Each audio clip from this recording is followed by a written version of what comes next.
Ooh, welcome back to the channel, guys.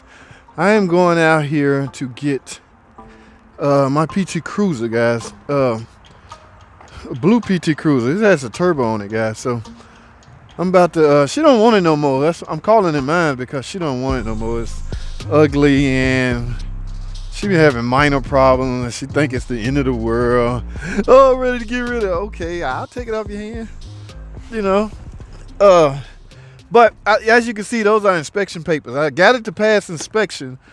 Okay, y'all know here in Georgia we have to have monitors have to run carb readiness, guys. I go over that in details on a separate video, so I won't get into it now.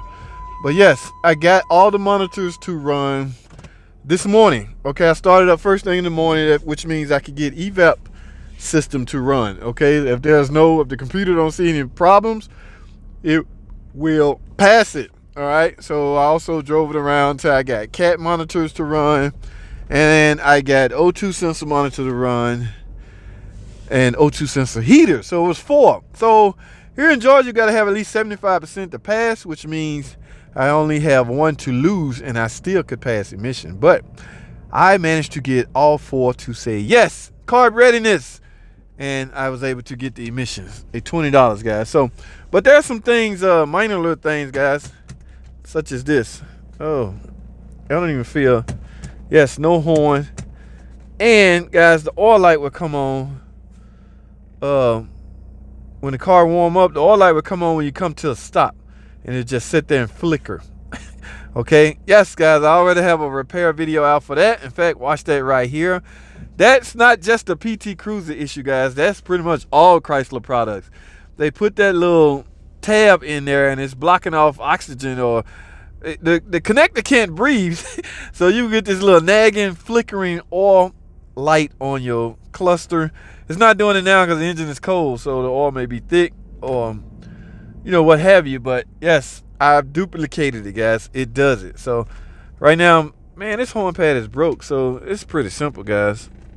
She gonna need a horn pad is part of the whole. Oh wow, I might have to visit pull apart for that, guys. Nobody buys parts, and this is Gen 1, guys. You can tell by the cluster area. This is a Generation 1 PT Cruiser. Look at the low mileage, guys. 61 original guys. Now you all know, if you go, you can buy a cluster on this particular make. There is no BCM on this car, so there's no separate module that keeps up with the mileage. Okay, some of the newer cars, the mileage is stored into a computer, and the computer will bust that information out to the cluster, which will display the mileage. So merely replacing the cluster will not change your mileage. In this case, that's not the case on a PT. It's a mechanical cluster, and if you go get a used PCM or a used cluster out of another PT Cruiser, whatever mileage that was on that car will now be on your car, guys. That's just the way it is. So back in the day, it was troublesome for Chrysler back in the day because guys was making their cars back into warranty. They go, how you get out of warranty now? You back in warranty? Okay, you can merely replace the cluster, and if the car you got it out of had 60,000 miles, you're now back in the 70,000 mile powertrain warranty. Oh, that was funny back in the day, but yes, technology has changed, guys. Most cars have BCMs that will monitor or keep up with mileage. In fact, this cluster has a lot of duties, guys. It's actually, if your door locks don't work, you have to go inside the cluster to find out what's going on. Okay, yes, and you have to have a special scan tool to do all of this stuff. This is a convertible top, guys.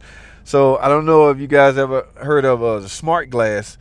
As a matter of fact, let me go over there with you. This is pretty interesting, guys. I mean, like I say, this is an 05, older model car, but the technology surrounding it is pretty neat, guys. I'm going to leave it running so you can warm up. But on any particular convertible top, guys, y'all see this groove? Yes, the glass go up in there. So, but it would be extremely hard to open the door if the glass stays up there. So watch this. When I close this door, y'all see the glass go up?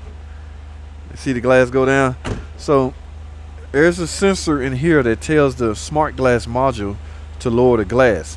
All right, so let me put back so y'all can see the whole thing. When I push this in, insinuating I'm about to open the door, the glass will automatically drop. So watch this. I want y'all to see my thumb and the glass. All right, here we go. Y'all see the glass went down as soon as I pushed it in? And when you close it, the glass go back up. I push the button, the glass go down automatically. So it would clear that channel. And now you can freely open it. So back in the day, guys, we had a problem with, what if your battery was dead? Oh, yes, if your battery was dead, you have no way to, the glass will have no way to go down because it's dependent on voltage, 12 volts, car battery voltage.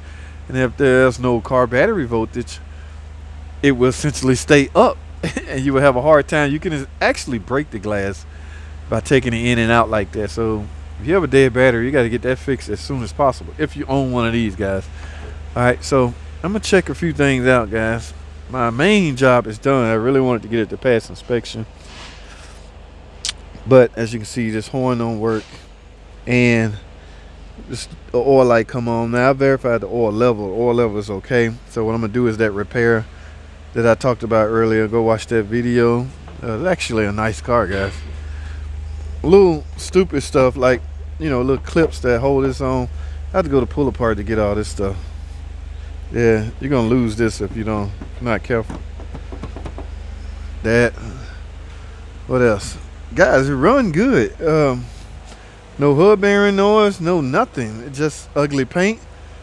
You can get a paint job and let the top down and just go at it, man. Have fun.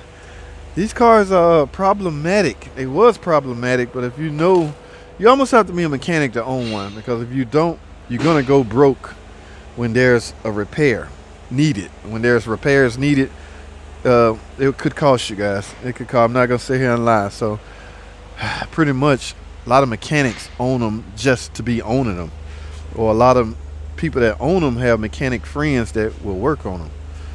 All right, let's take a look under the hood.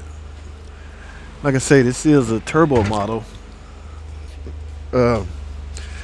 I'm not a big fan of the turbo model. It just made it harder to work on, guys. You get a little get up and go off the line. I mean, was it really worth it, FCA? Okay, to put just a lot more metal and units attached to the engine for just a little bit amount of pickup when you floor it. Was it really worth it? I don't know. Depends on who you ask. But I used to hate putting turbos in these cars. I've done quite a few. We found ways to cheat it. Then we got in trouble for cheating it because they didn't want you separating the turbo from the exhaust manifold.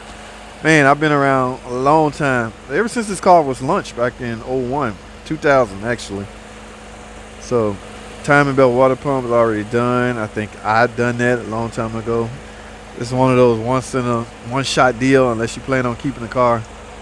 I dropped my recommendation from 100,000 miles to 80,000 miles simply because I seen one break at 80,000 miles. All right. So guys, I'm gonna wrap this video up. As far as that horn pad, I'm gonna have to go get a used one. Nobody can afford a new horn pad. I don't even know if they make it, guys. Keep in mind, a lot of the parts on this car has been discontinued. Yes, discontinued. You can no longer buy these cars brand new OEM because they stopped making them. So, go figure. All right, guys. I just wanted to, my PT Cruiser audience. Y'all know I like to get y'all some footage every now and then. Like I say, well, for this would be a beautiful car. Okay, I'm gonna check some things over, guys. That's all I have. Thanks for watching. Comment, subscribe. See y'all in the next video.